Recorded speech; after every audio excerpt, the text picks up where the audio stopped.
radarju piše, da je očevo letalo že pristalo, tako da so zdaj na poti na letališče, imamo do tja 10 minut. Pa napis sva naredila, piše gor Bojan Rajer, Caucasus Tour, organized by Camperden. Tako da. Če ne je slučajno že pozabil, kako izgleda. Če sva se postarala preveč.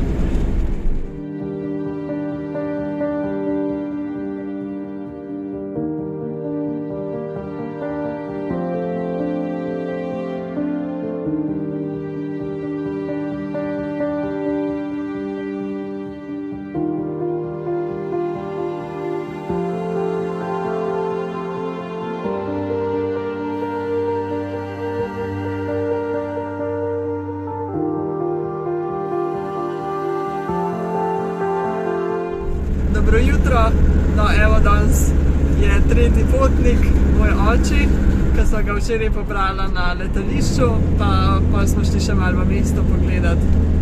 No, zdaj bo pa povedal, kako je pot izgledala. Ja, bilo je kar zanimivo, imel sem točno 20 kg v prtljagi, kar je dovoljeno, tako da sem praktično na gram zračunal, s tem, da sem imel gojzarje v ročni prtljagi in pa CD-vito, tako da za CD-vito sem malo cvikal, ker bi lahko si kar kakšen na tem, kako se reče, na rentgenu mislil, da kakšen sponik ali kaj tazga noter vozim. Tako da ja, no, pa mi nisem več ustavljal pa to, tako da je šlo kar srečno skozi. Poleg tega sem se prav oddahnil na letališču, ker je bilo za pričakovati, da je velika možnost, da bojo kje prtljago pustili, seveda, kar bi bilo zelo neugodno za naše potovanje naprej, ampak tako da, ko se je na traku, ko sta se oba kofra postali, oziroma obe vreči z obimi ruzaki pojavile, namreč pela sem še ruzak od Nasti, ki smo ga dobili v naporni in pa 2 spalni vreči. Zgleda to zelo dobro, moram reči. In tako da je bilo kar veliko robe, tako da sem imel 2 veliki vreči, noter ruzake in vse to. Tako da, ko ste se obe pojavili, sem se res oddahnil, da bomo lahko šli in da bo vse v redu in ja, ful fajn, da nam se enkrat zgleda zelo perspektivno. Zvečer smo bili v Batumiju in je bilo kar, tako bom rekel, zanimiv kontrast, v bistvu, ker je kar dosti moderno mesto, sam center, medtem, ko imaš zraven tudi kar stare stolpnice, tako da vidi, da se počasi obnavlja mesto in ja, zanimivo, glavno. Upajmo, da bo še bolj. Ja, zdaj smo že na poti proti mesti, danes bomo da malo čez pol poti prišli. Mest je na severu Gruzije. Ja, v Kaukazu. To je v bistvu iz tam, kjer bomo štartali naše pohode. Teda upamo, da bo lepo, zdaj je vedno lepše.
prispeli v Mestijo po eni zanimivi poti. Po avtomobiloma na levi strani volan, po na desni, tako da vozi se pa po čisto novem pravilu, to je mimo lukenj. Zelo zanimivo, imaš še kakšno kravo, moraš ubiti, tako da kar zabavno. No. V glavnem rabili smo 4 ure, namesto 2 ure pa pol, kar prav Google, ampak bilo zanimivo. Ja, pot je bila res lepa in tudi zdaj smo šli tukaj v mesti na eno gondolo, 500 metrov se bomo dvignili na en greben in od tukaj bo pogled na vse te 4000-čake. Že od tukaj je lepo, tako da se že veselimo, da bomo gor prišli. Ja, oče pa prinesel tudi en ruzak pa 2 spalki, ki so nam jih dali v trgovini Annapurna, da bova delala malo reklamo, tako da evo, zdaj bomo prvič uporabili ruzak, pa bova videla, je uporaben ali ne.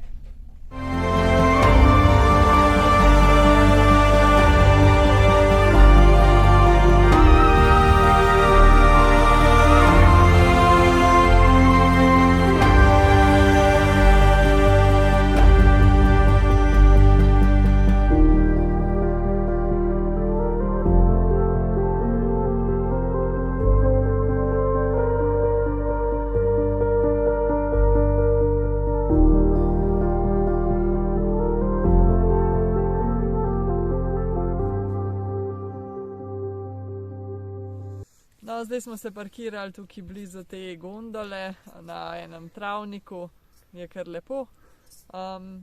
In ja, tukaj bomo prespali. Ja, za jutri bomo malo spremenili plane, ker bo čez 2 dni slabo vreme, pa mi ne bomo tega hajka ta dolgega mogli v tem času opraviti, tako da smo se na koncu odločili, da bomo 2 krajša hajka najprej naredili. In sicer eden bo šel do enega jezera, oziroma 2 jezerc, ki je že precej visok, tako da bomo verjetno rentali en taksi džip, da nas približno polovico poti pripelje gor na eno planoto. Ta drug bo šel pa do enega slapa, potem bomo pa verjetno počivali, da bo to slabo vreme šlo mimo in potem bomo šli šele na ta dolg hajk. Tako da jaz bom malo svoj let prestavil za par dni in bomo lepo skupaj še naprej. Ja, tako da se že veselimo vseh teh hajkov in upamo, da čim več lepega vremena. Drugače pa to za ta vlog, pa se vidimo v naslednjem. Dio. Dio.